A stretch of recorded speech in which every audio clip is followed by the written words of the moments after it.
Hellhound Kenny. Written by Axel the Fox. Official artwork by Ultimate Bug. Co-written and concept artwork by HelluvaSkull.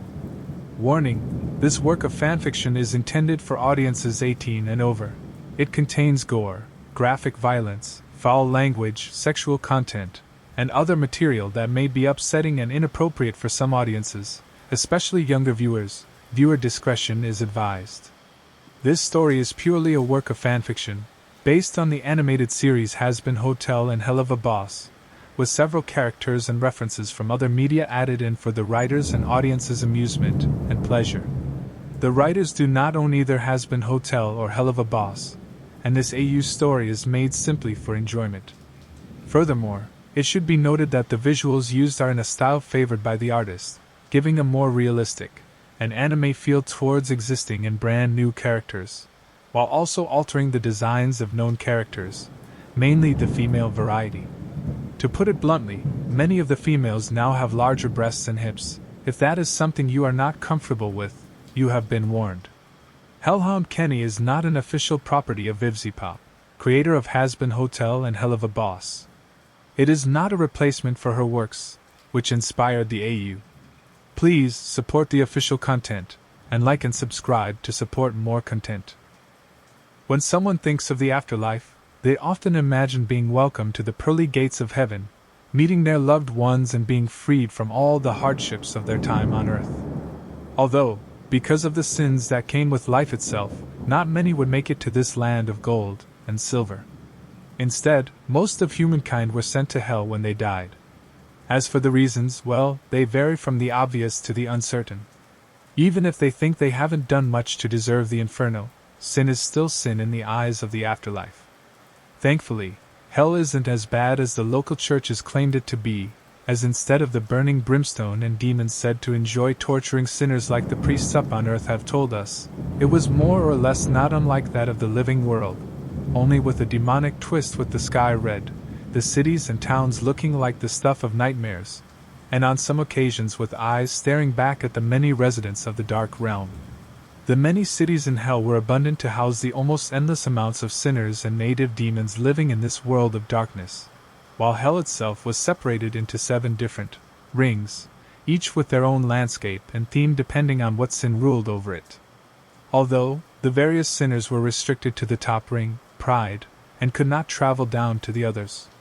However, make no mistake, hell was far from being a good or pleasant place, as most sinners were still people who did horrible and unforgivable actions. Some even still did those things after death. Now you might be wondering, what makes a sinner? Well, to put it as simply as possible, sinners are the souls of people who once lived on earth, but committed a sin of various kinds and were doomed to spend eternity in hell after arriving. A sinner's body, voice, and even name in most occasions are changed to reflect their new life in the inferno, being unable to age, reproduce, or die from most common forms of injury or disease. Immortal, in a sense, but far from invincible. One could argue a human becomes a totally different species once they become reborn. If you would like a description of their characteristics, it would prove futile, as each individual had their own unique traits and features that separated them from the rest. It is rare for 2 sinners to look alike, with their form being either big or small, lean or fat. Some were beastly in appearance, while others looked like the things of nightmares.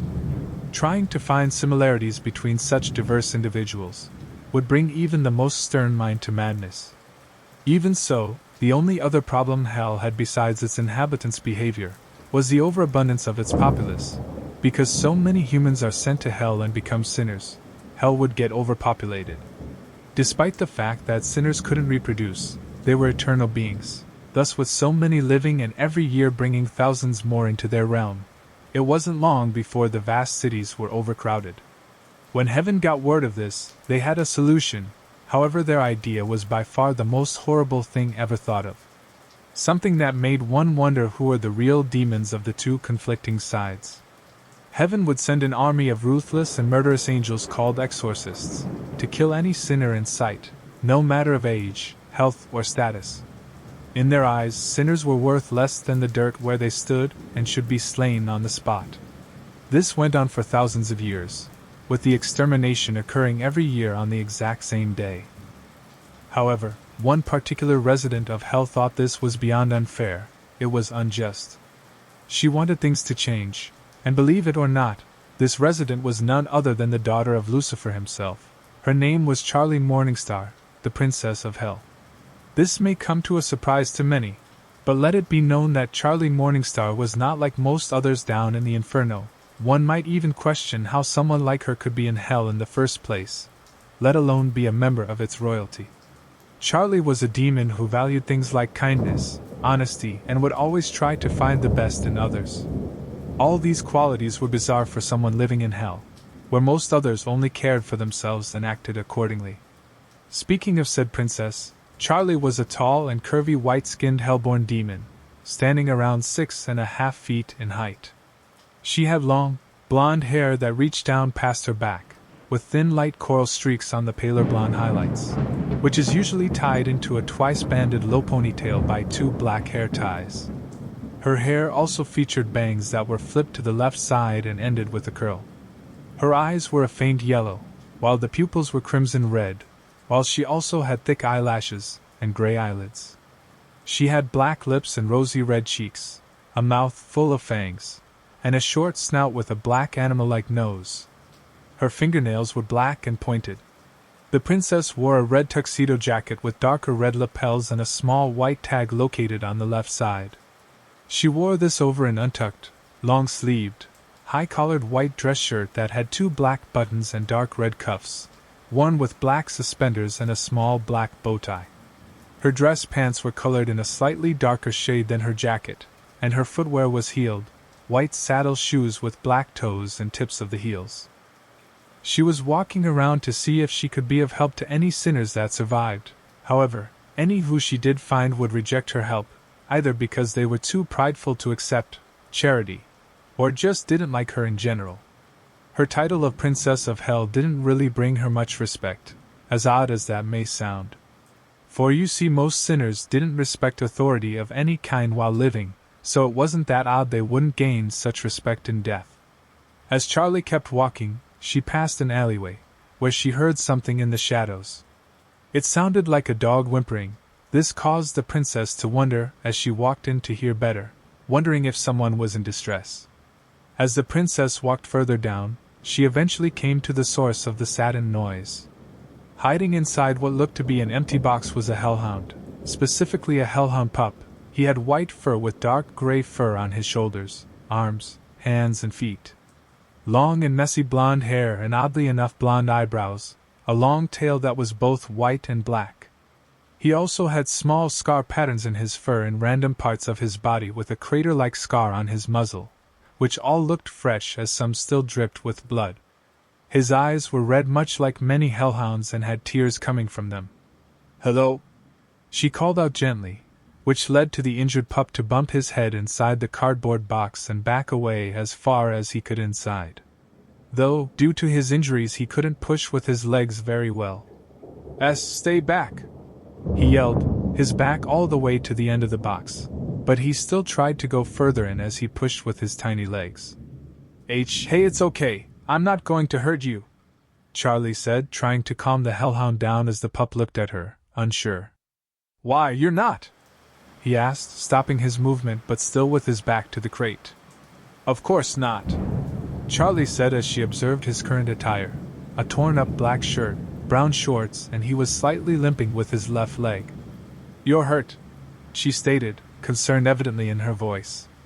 The hellhound pup tried to hide his injuries, even though it was hard due to the enormity. I'm fine," he said in a voice that tried and failed to display confidence. It was obvious he wasn't, and the princess wasn't just going to let a hurt and frightened child be all alone in a dirty box. "Listen, why don't you come with me?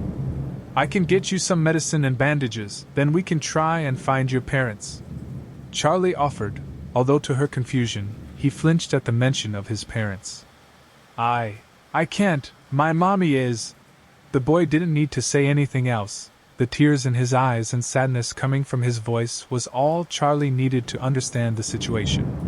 "Oh no, I'm so sorry," Her voice was filled with sorrow and sympathy as she got closer and knelt down by him. Listen, I know it's hard, but you can't be out here, especially like this. I can take you up to my hotel and get you all cleaned up and all better. How does that sound?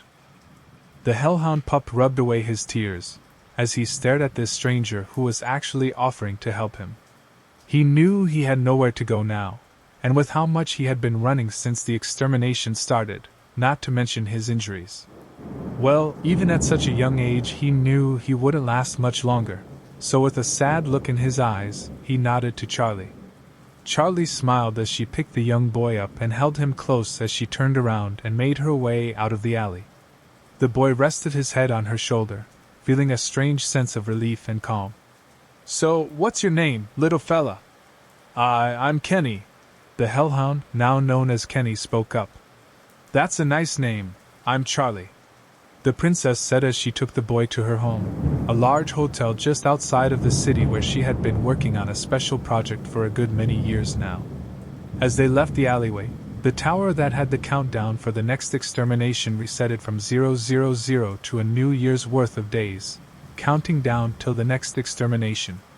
Little did either the princess or boy know, but that meeting was going to change both their lives in a rather drastic way.